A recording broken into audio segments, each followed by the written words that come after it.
It's the recruiting roundup on the YouTube and podcast homes for BamaOnline.com. Travis Schreier, senior analyst for BOL, joined by site publisher Tim Watts. Andrew Bone, senior recruiting editor, will be along shortly. We're going live for the first time, Tim, on the recruiting roundup. Does that maybe concern you a little bit with these with this trio we've got here? I was Googling the YouTube finds for some of my colorful language. So we'll see. We'll see if the good outweighs the bad on the live show.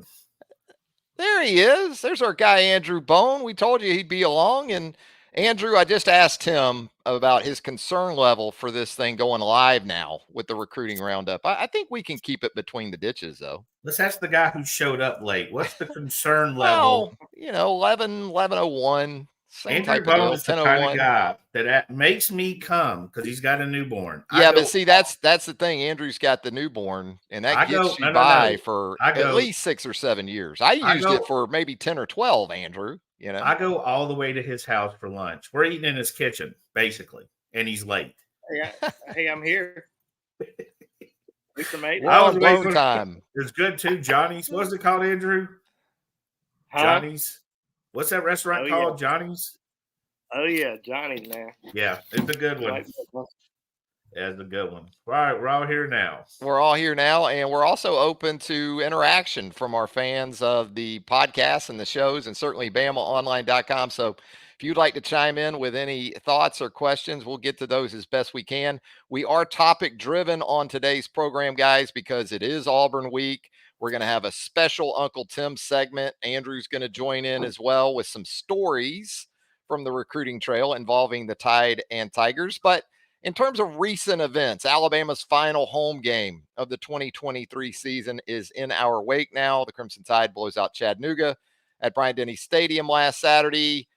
Give me some items of interest, Tim, and Andrew, we'll get yours too, that maybe came from the weekend. Yeah, I think the biggest one's probably, Ryan Williams coming back to Tuscaloosa for another visit. There was talk that he might go to USC for a visit. Now, it's hard to take visits, out of state or go a long distance when you play in a game Friday night, whoever you're going to see Saturday. But he did end up back in Tuscaloosa. Obviously, Ryan's one of the most elite players in the 2025 class.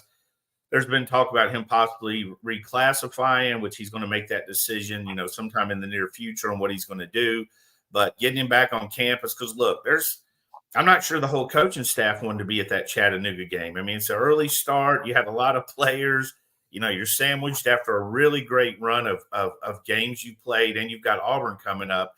So anybody that showed up for that kind of game is pretty much showing that, showing his true colors and, what he believes in as far as the program goes.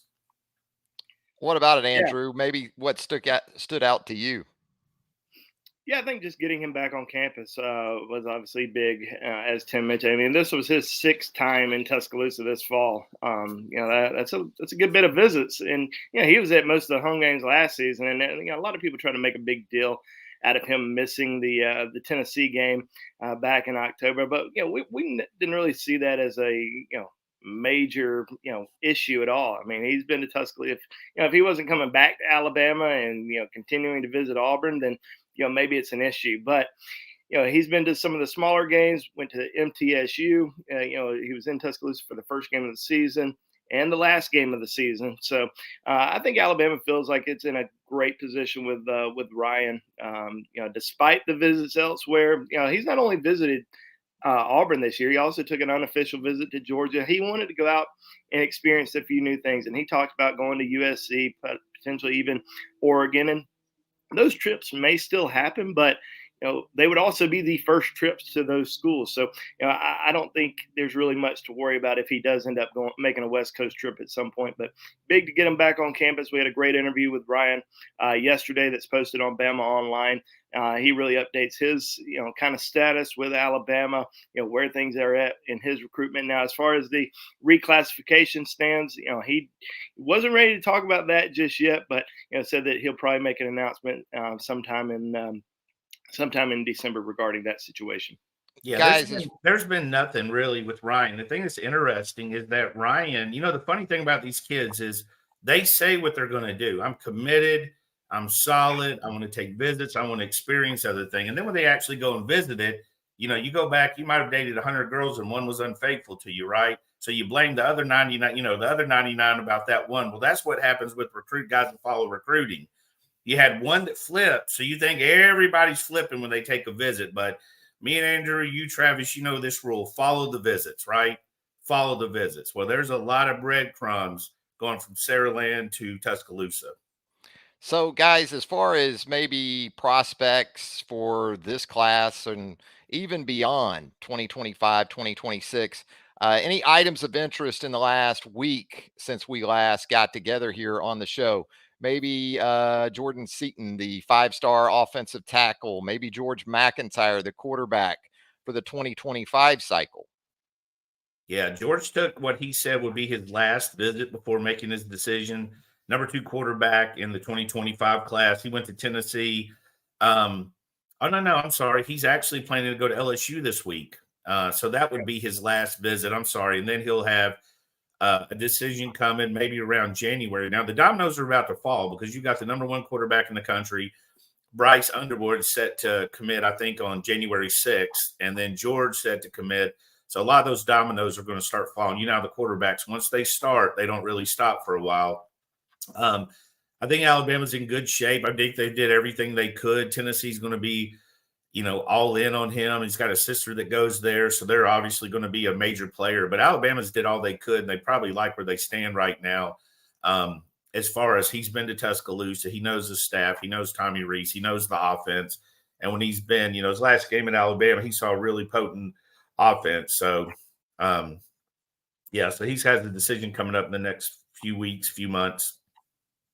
Yeah, I think with with George, it was good to get him back on campus for the LSU game a few weekends ago. Spent a lot of time with Ryan Williams, Jamie French, 2 5-star wide receivers in that 2025 class. And when I was talking to Ryan yesterday, he talked about how he's been heavily recruiting George. He's been talking to him a good bit. They've become really good friends on the recruiting trail. I think George has a tough decision coming up between. I think it's going to come down between Alabama and Tennessee. Obviously, he's taking that visit down to LSU this weekend. But yeah, I think LSU, I think they're going to have a really good chance with Bryce Underwood when he makes that decision next month. So I do think that George ends up committing between Alabama and Tennessee. And obviously Tennessee rolled out the red carpet for him this weekend. They had him talking to Peyton Manning during the weekend, and they brought Dolly out. So they brought all the stars to Knoxville this weekend, but obviously didn't win the game. So it's going to be interesting to see how it all unfolds with George, because we know that Alabama does have the number 1 quarterback in the country currently committed, and will sign next month in Julian Sang. So does that play a little bit of a role there?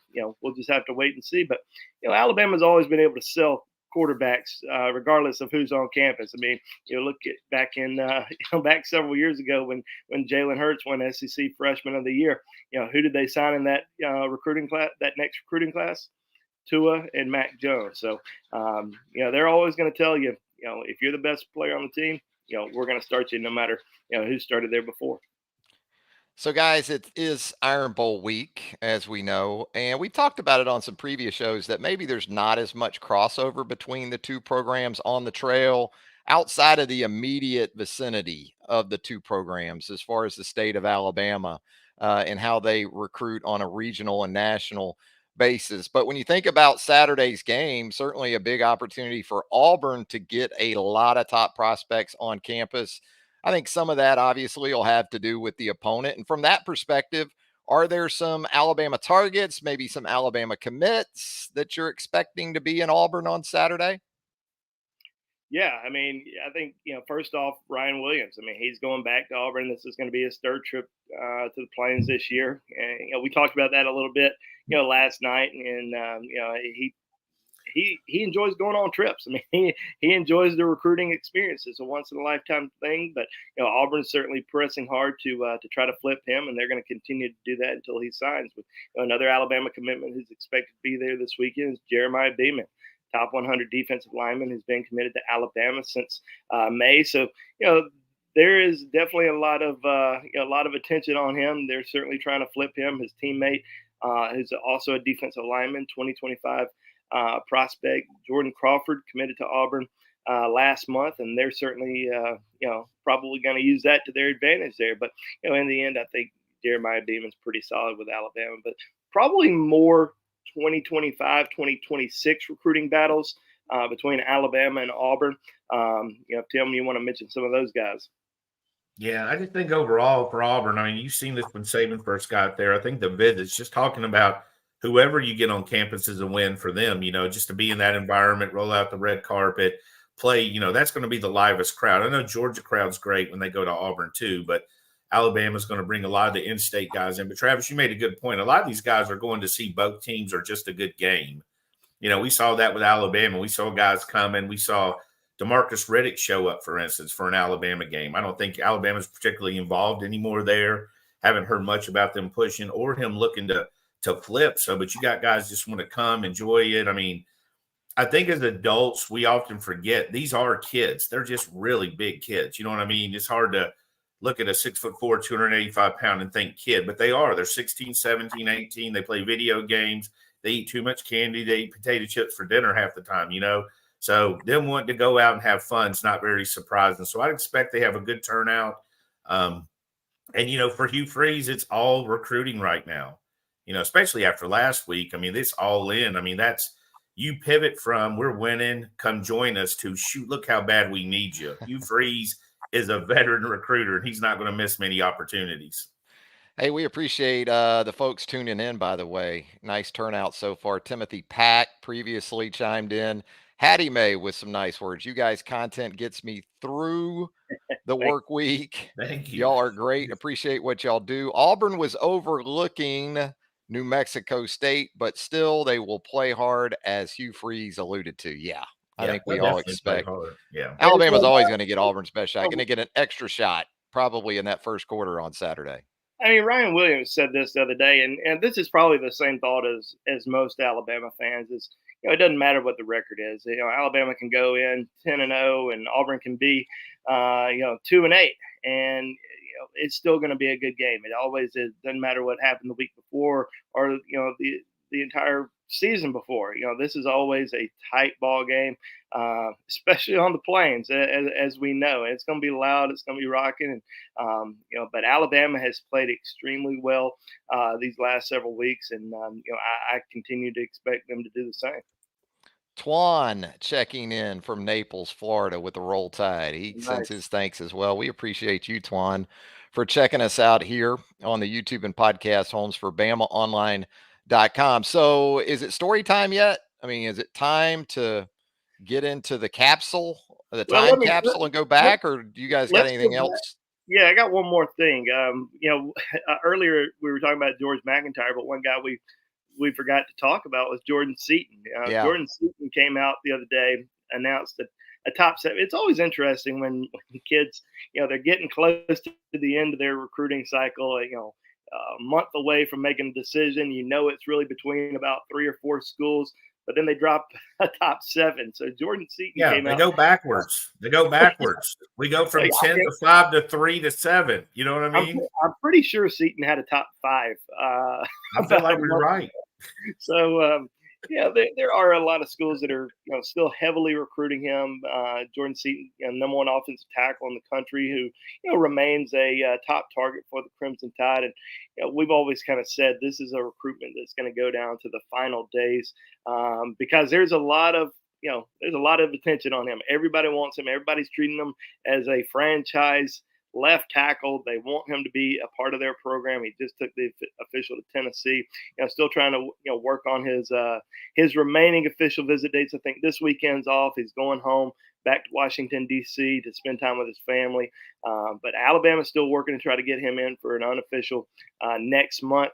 And I think it comes down to just a few schools. I think Alabama certainly going to be there. Tennessee's certainly pushing hard. I think Ohio State's going to be there. Oregon, certainly a top contender.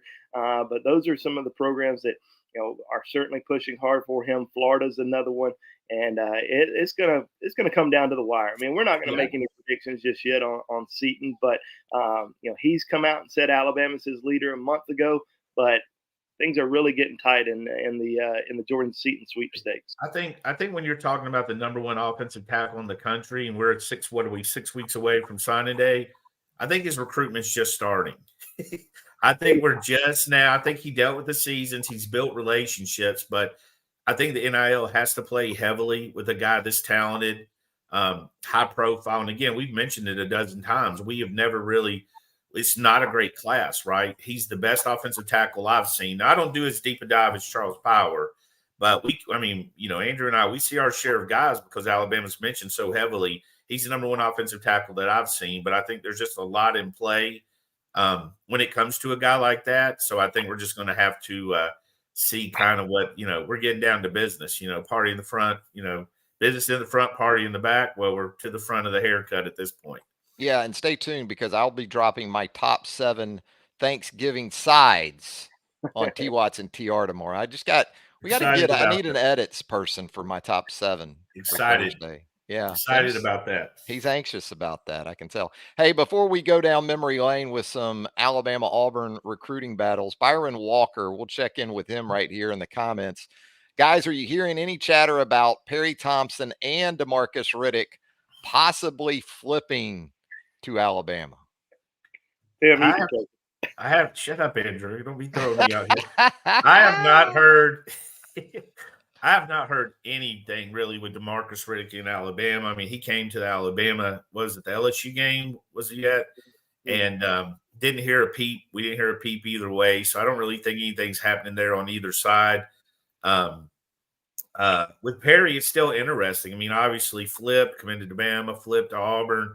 I don't think that door's entirely shut yet, but I think we're still in the process of figuring out how open it is. But I mean, there's been rumblings, not to start a complete forest fire, but I don't think that door's completely shut yet. I do know for sure that Hallman, Wiggins, and Perry have a good relationship. So there's still a lot of things to play. I mean, with 6 weeks to go, Perry's been pretty quiet this last 6, 7, 8 months, had a lot on his plate.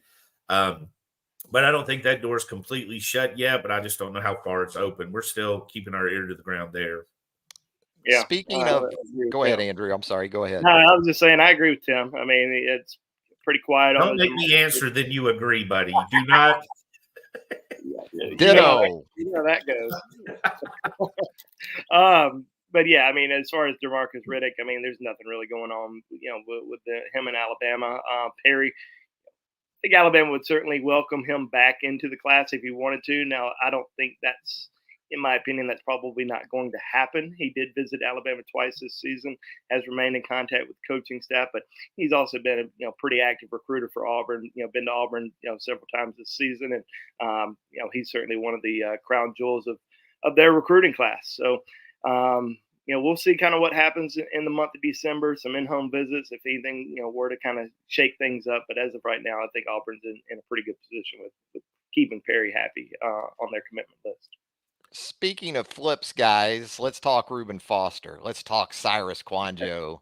Let's talk Quinnen Williams. I guess, Tim, could we go back to like Josh Chapman with these scenarios involving Alabama and Auburn on the recruiting trail in the past? Well, you came with like the most dramatic filled movies in history, and then come with Josh, who is much more tame. I mean, you start off with Reuben. We go from Perry to Reuben. Speaking of things that can happen right before signing day, Reuben is like, to me, just like one of the most epic stories to follow. The fact that him and Bradley Bozeman was close, you're talking literally, yin and yang. Reuben showing up for an unofficial visit with like 20 visitors rolling out of a van, moving from high school to high school, state to state. Dude was all over the place. So I'm going to watch Eric Anders fight. First MMA fight in I can't think of what it's called, but it's the lodge they have in Mountain Brook, Alabama. So I can't remember who said it, but somebody said, yeah, it should be quiet this weekend, which I was like, man, I don't know if you should say that. You know how that goes. So I'm sitting there and I start getting texts about Reuben having a bad thing at Auburn. And then they start a visit at Auburn because Reuben's literally on an official visit to Auburn. So I thought it'd be quiet till Sunday or Monday. So then Ruben had a bad thing at Auburn. He got in a fight with the guy. Then more details emerged. I'm like, holy crap! I'm trying to watch Eric. I'm trying to follow this, and they're gonna get a picture of Ruben sitting in the cafeteria at Alabama. Sitting in the cafeteria at Alabama while he's supposed to be on official visit to Auburn, where I know he was there Friday. Saturday, he just left and took off and was there. And to make that weekend, that Saturday even crazier, remember, Alabama had 3 running backs committed. Alti Tenpenny, Tyron Jones, and Derrick Henry. And Alvin Kamara showed up on that last weekend on an unofficial visit. And Eric Andrews won, by the way. So it was an eventful. I wish I could remember. I cussed him out. Ruben had ink. He had Auburn ink on his arm, or was this before that? Right? No, he got it. I think he got it the day he flipped from Alabama to Auburn. It was during the summer. I think it was either, I can't remember if it was late June or early July, something like that. He flipped, announced it, and we were like, well, that tattoo pretty much seals the deal there. But I mean, that'd be the only player in an Iron Bowl to play with ink representing the opposing team in the game. Yeah, taunting them with it. You know what I mean? Holding his forearm up in their face. Ruben's recruitment was crazy. He was such a good player. He was a good kid too. I mean, when you talk to him, he was entertaining. He just, I don't know if he enjoyed the recruiting process and he trusted. And, when the Auburn, they let their staff go that year, I believe, right? And then Kirby, Kirby never stopped recruiting him. Kirby, that's one of the things about the great recruiters at Alabama. And you see that with Kirby at Georgia now. Kirby doesn't let up. Pruitt doesn't let up, which can lead us to our next guy, TJ Yeldon, who, Andrew, you take this one. Speaking of Jeremy.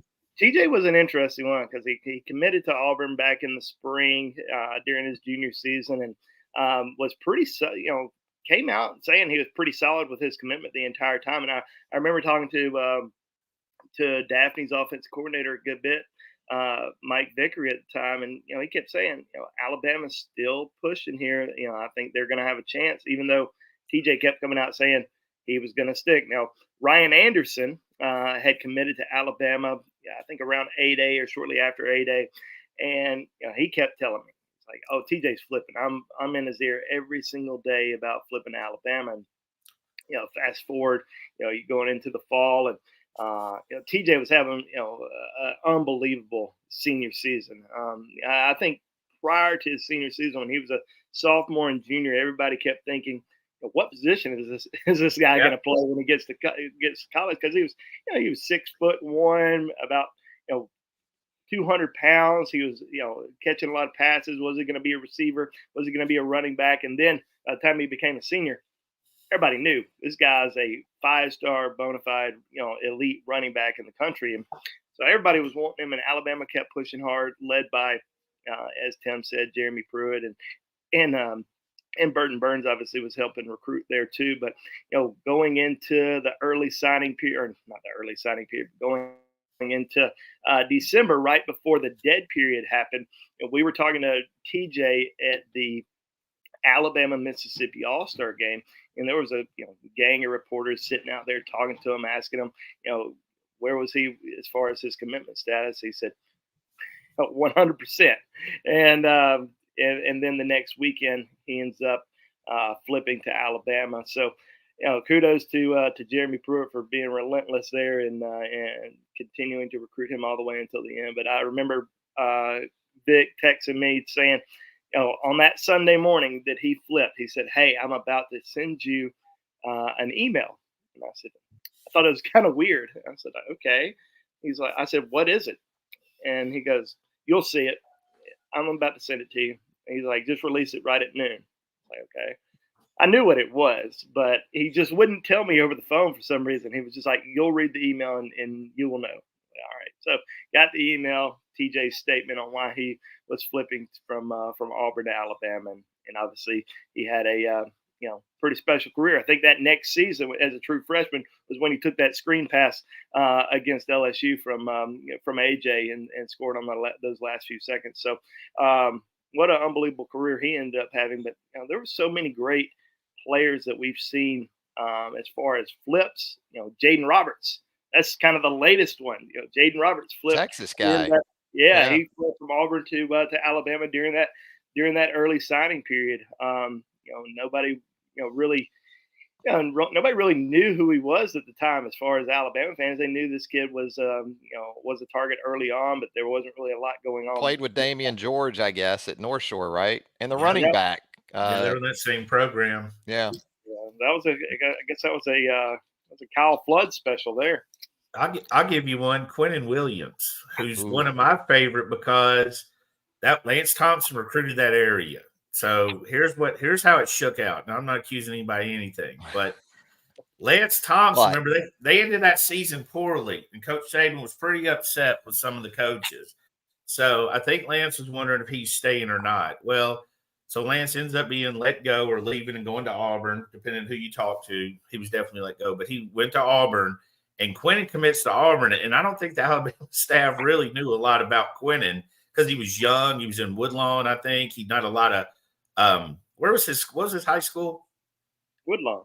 Oh, it was Woodlawn. Hey, I got it. So they I was going back to memory lane. So we got him.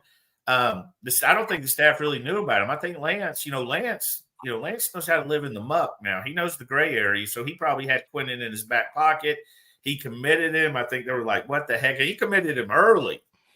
He committed him pretty quick too at Auburn. So, and obviously, it wasn't a whole lot to getting Quentin to flip. You put the Bama staff on him. I don't remember Mario or who recruited Mario, Bo Davis or whoever, but I think he only took one official visit to Alabama at the end of the day. But that was a pretty funny story. And at the time it happened, we didn't really know it was that big a deal. We just like Quentin Williams, a Birmingham kid. Right. And then little by little, we were like, holy, we started, film wasn't as readily available as it is now. With, you got people posting it on social media when they film a play, but obviously a massive one. I remember seeing Quentin at the Alabama-Mississippi All-Star game and thinking, man, this guy, he's a big kid that can really, really move. And, you're thinking, he can be a really good defensive end, once he gets to Alabama and develops. And, he turns into one of the best defensive linemen in the Nick Saban era. But, another kid that, we saw at the Alabama-Mississippi All-Star game that was a big Alabama Auburn recruiting battle was Rashaan Evans. Rashaan was what a recruitment that was. Rashaan went into the spring before his senior season and didn't even have Alabama in his top 7. That was a recruitment that Alabama kept kind of chipping away. I think they were trying to figure out exactly which position he was going to play because he played mainly on the defensive line. He was as a defensive end. He never really played linebacker that much. And Alabama, that they wanted him as a linebacker. 6'2", 210 pounds.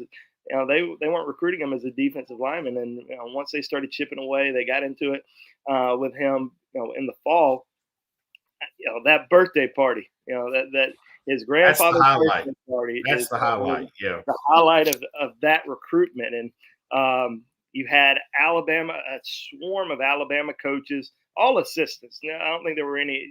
I don't think there were any head coaches there. But you had all these assistant coaches from Alabama and all these assistant coaches from Auburn. It's kind of like being at a at a 6th grade dance. All the guys are on one side, all the girls are on another. That's kind of how Alabama and Auburn was. He would go talk to them a little bit, then go talk to Auburn a little bit. They said it was so weird, but Kirby. It's the granddad's birthday party, right? Yeah, it was his granddad's birthday party. So and these coaches, now this guy is a grandfather up in age, probably getting tired at some point. These coaches are not leaving until midnight when they got to leave. I think it went dead at midnight. Sounds right. They want to be the last one standing. So well, I tell you what, look, Kirby, obviously did a great job at Alabama, does a great job at Georgia. But Kirby, I remember getting some pictures of Kirby and some of the other assistants, and they were having a good time. They weren't like, they were having fun. That was a party now. They were all in there working it, and it was more than that. And I'll be honest, I didn't think Evans, at the time my theory was, because, the kids that went out of state, they didn't really do it in the lunchroom, right? They just committed. So when Evans announced it at Auburn High School in the gym, sold out crowd, I was like, because I told Travis, I said, does he have the nerve to do that? And he did. I thought he might need the Pope mobile to get out I of did. there I that wasn't day. sure, but now, I mean, now it's pretty common. These kids, everybody just rallies around them and all. But back then, it wasn't really done as much. If a kid was staying in state, staying in city, in that case, it was almost always done at the school. And if not, he didn't really. You didn't see a lot of guys. You didn't see a lot of guys announcing from Louisiana they were going to Alabama. I mean, you saw what happened to Landon Collins when he announced it. His mom was ready to tackle him. So, but it was the crowd was behind him because it was a major eruption. They were pretty just happy for him. So, I don't think the city was. I think the city was. No, I think they were. They never gave him a key. The city of Auburn. They billed him for the electricity in the gym that night. Like, hey. But if y'all remember, the Auburn official athletics site announced Rashawn as a commit or a signee right before he announced his decision. It was kind of crazy because I'd gotten a call the night before from somebody at Auburn. I won't say who it was. Somebody at Auburn said, "Hey, what are y'all hearing on your end?" I said, "Hey, I think it could go either way." Even though we had kind of heard that Alabama was trending a little bit that night, you just never know what was going to happen the next day. So I just said, "Hey, it could go either way." And they said, "Well, he hasn't told us one thing yet. We don't know a thing about what Rashawn's going to do tomorrow. So if y'all hear anything, let us know." Okay, sure.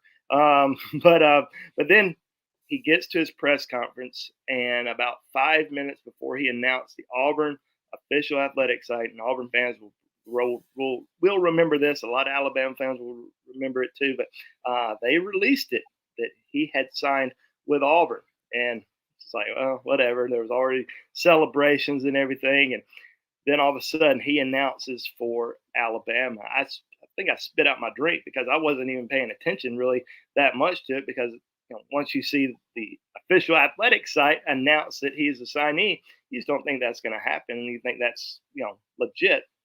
But yeah, I mean, Rashawn was such a great kid, great family. Enjoyed watching his career, and which is still going. And currently with that the Dallas might Cowboys. have too been back in the fax cam era, which only It heightened was the around intrigue.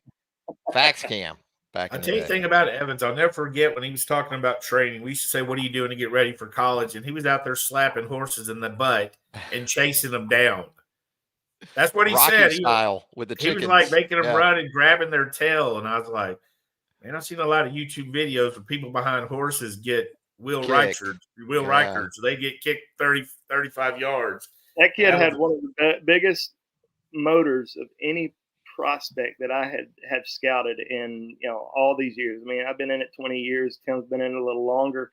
I mean, he could run and run for days. He was chasing quarterbacks nonstop. I mean, he had that Alabama Mississippi All-Star game where he was named the MVP of the All-Star game. I mean, he was unbelievable. I think he had 4 sacks in that game, but he was certainly one of the best kids that has played at Alabama at the linebacker. Guy that Alabama used inside, they'd kick him outside some in pass rush situations. He was one of those early hybrid guys that you saw at Alabama. Absolutely, Andrew. We are not closing this out, and we're at the end almost without take us out, Cyrus Kouandjio. We are not done talking about this without Cyrus Kouandjio, right? We go on for days. I mean, there's a lot of kids, but Cyrus was man.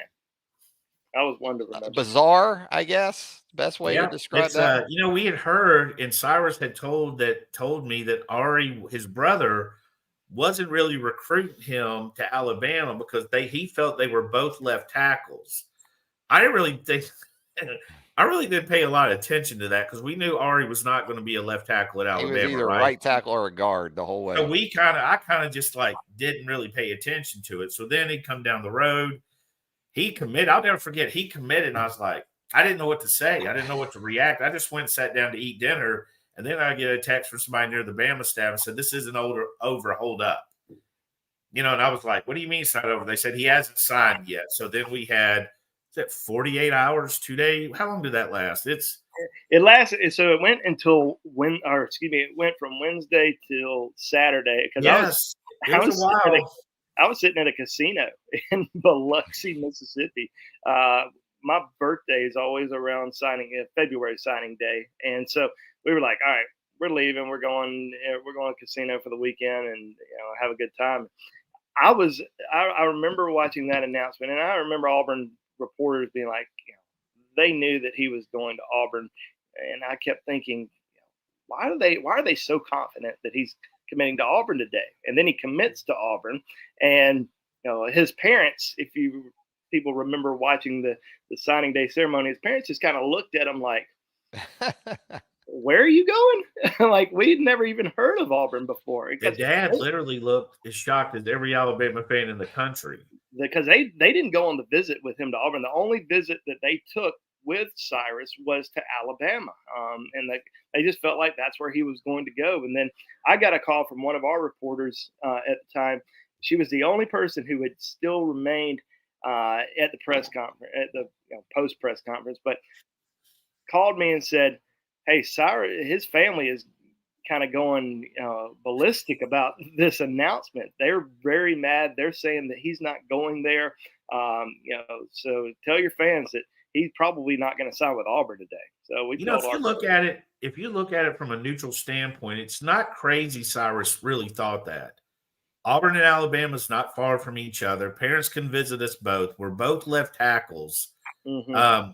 I think Alabama was stunned that already thought he was a left tackle. So there's a whole little thing to go over. So I kind of see what he was doing, but obviously, it's the parents wanted him at the same school. They just had to talk to him. I mean, it was the way it happened, and then it went kind of quiet. You know what I mean? And then it was just over. He had just signed, and it was done. And we were, we put a wrap on it, but it was. I'm not shocked a lot. That was. I'm trying to think. Is that the biggest shocker you ever had, Andrew? I don't know of.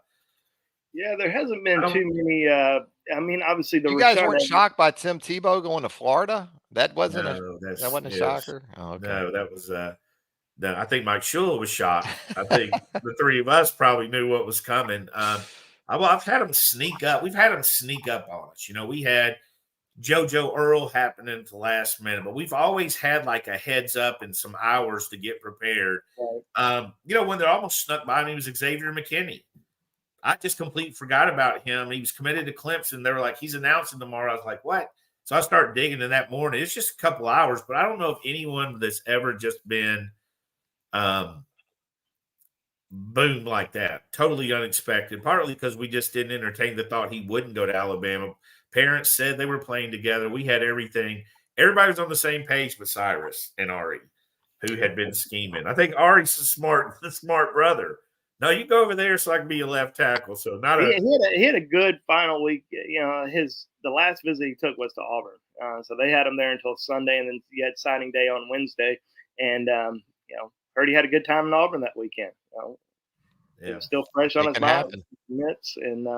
But ultimately signs with Alabama. So I'm sure we can look back at some of the big recruiting wins that Auburn has had in the last 20 years, but it's hadn't been many as far as these impactful type players that have gone on to high priority. I think history has taught each staff to kind of punt. You know what I mean? Like when you get in a battle in state, a lot of times they'll walk away to keep from losing and just go find another guy. You know what I mean? You don't want to continuously lose to Alabama or Auburn, and Auburn for sure will go because Auburn's got that connection in Georgia that's very, very fruitful. I mean, they're basically touching the state line over there. So we don't see as many battles as we used to. I mean, Perry Thompson was a big one this year.